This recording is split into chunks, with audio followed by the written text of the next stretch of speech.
নমস্কার বন্ধুরা, আমার চ্যানেলে আবারও স্বাগত জানাই। আশা করছি সকলেই ভালো আছেন। পৌষ পার্বণের দিনগুলিতে পিঠে না খেলে আমাদের একদমই ভালো লাগে না। তাই আজকে বানিয়ে দেখাবো দুধ খেতেও হবে খুবই নরম আর একটাও ভেঙে যাবে না। কিভাবে বানাতে হবে চলুন দেখা যাক। প্রথমে একটা প্যান নেব, তাতে জল দিয়ে জলটা গরম করতে দিয়ে দেবো আর দিয়ে দেবো লবণ আর দিয়ে দিচ্ছি 1 কাপের মতন চালের গুঁড়ো। ভালো করে মিশিয়ে নেব। যখন মেশাবো, যখন নাড়তে নাড়তে মণ্ডটি এক জায়গায় হয়ে আসবে আর একটু ওপর থেকে শক্ত শক্ত হয়ে আসবে, তখন এটিকে নামিয়ে থালায় গরম অবস্থায় ঠেসে নিতে হবে।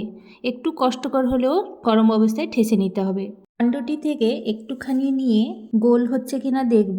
যদি হয়ে যায় তাহলে বোঝা যাবে যে মাখাটি তৈরি হয়ে গেছে। এবার এটিকে 10 মিনিটের মতন ভেজা কাপড় দিয়ে ঢেকে রেখে দেবো। এখানে কোরানো নারকেল নিয়ে নিয়েছি আর নিয়ে নিচ্ছি পাটালি গুড়। এটাকে প্রথমে ভালো করে মিশিয়ে নিয়ে গ্যাসের ফ্লেম অন করব আর দিয়ে দিচ্ছি 2টো এলাচ। ভালো করে নেড়ে চেড়ে যখন হালকা কালার চলে আসবে তখনই এটাকে নামিয়ে নেব। মাখাটি থেকে কিছু কিছু নিয়ে বলের শেপ নিয়ে নেব। এইভাবে বলের শেপ তৈরি করে নিয়েছি। এবার ওর মধ্যে বাটির আকার শেপ দিয়ে তার মধ্যে নারকেলের পুরটা দিয়ে চেপে দেব এবং সাইডে আপনারা নর্মাল ডিজাইন করতে পারেন, এরকমও ডিজাইন করে নিতে পারেন। দেখুন বাটি তৈরি করে নিই আর মধ্যিখানে দিয়ে চেপে দিয়ে সাইড বন্ধ করে দিচ্ছি। একই পদ্ধতিতে সব পুলি পিঠাগুলো রেডি করে নেব।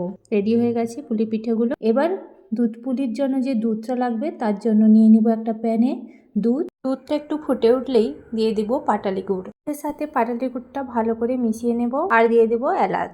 ভালো করে ফুটে গেলে পাটালির সাথে মিশে গেলে এবার ওপর থেকে পুলি পিঠাগুলো দিয়ে 10 মিনিট মতন ভালো করে ফুটিয়ে নেওয়ার পরে যখন একটু গাঢ় হয়ে আসবে, এগুলো ভালো করে ফুটে গেছে দুধের সাথে, এবার গাঢ়ও হয়ে গেছে।